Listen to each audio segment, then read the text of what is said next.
મોરબી મહાનગરપાલિકાની ટીમ દ્વારા આજ રોજ નગર દરવાજા ચોક તેમજ જૂની શાક માર્કેટ પાસે પ્રતિબંધિત પ્લાસ્ટિક અને દબાણ કરનાર લોકો પાસેથી 17,500નો હાજર દંડ વસૂલાયો। જોવો ડેપ્યુટી કમિશનર એ શું કહ્યું। વિશાલ સેજપાલ, મોરબી।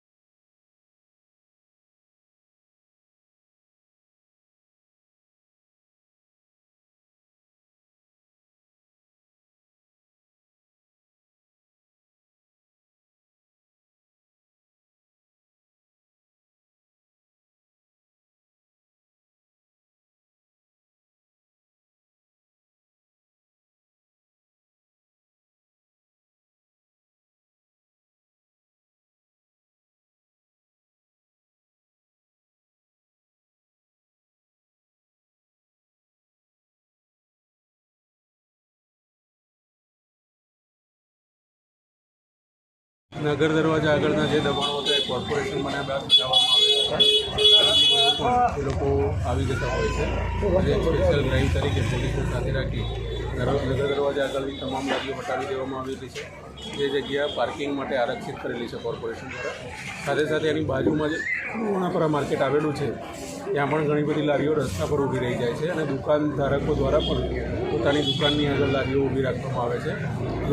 લોકોને આવવા જવામાં તકલીફ પડે છે। ટુ વ્હીલર ધારકો હોય એ લોકોને પણ પોતાનું વેહિકલ લઈ જવામાં તકલીફ પડે છે। તો આ જેટલું પણ દબાણ થયેલું છે એ દબાણ પોલીસને સાથે રાખી અને કોર્પોરેશનની ટીમ દ્વારા હટાવવામાં આવી રહ્યું છે। કાયમી કરવામાં આવશે કે કેવી રીતે?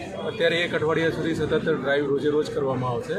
છતાં પણ ફરક નહીં પડે તો પછી જે લોકો અહીંયા પોતાની લારીઓ રાખીને અડચણ કરે છે એ લોકોની લારીઓ જપ્ત કરી અને સતત આ માર્ગ દબાણ મુક્ત રહે તે પ્રમાણે કોર્પોરેશન દ્વારા કાર્યવાહી કરવામાં આવશે। પ્લાસ્ટિક પણ જપ્ત કરવામાં આવે છે। જે પ્રતિબંધિત પ્લાસ્ટિક છે એનો ઉપયોગ પણ લોકોએ કરવાનો નથી હોતો, છતાં પણ હજુ કેટલાક દુકાનદારકો દ્વારા પ્રતિબંધિત પ્લાસ્ટિકની અંદર વસ્તુઓ આપવામાં આવે છે। તો જ્યાં અમને પ્લાસ્ટિક મળી આવેલું છે ત્યાં પ્લાસ્ટિક જપ્ત કરી અને એમને પેનલ્ટી પણ કરેલી છે।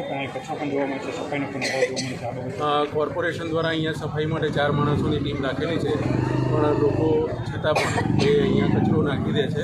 તો રોજે રોજ સવારે તો કરીએ જ છીએ, સાથે સાથે અમે બપોર પછી પણ આ વિસ્તારની સફાઈ કરાવીશું જેથી કરીને આખો એરિયા સ્વચ્છ પણ રહે।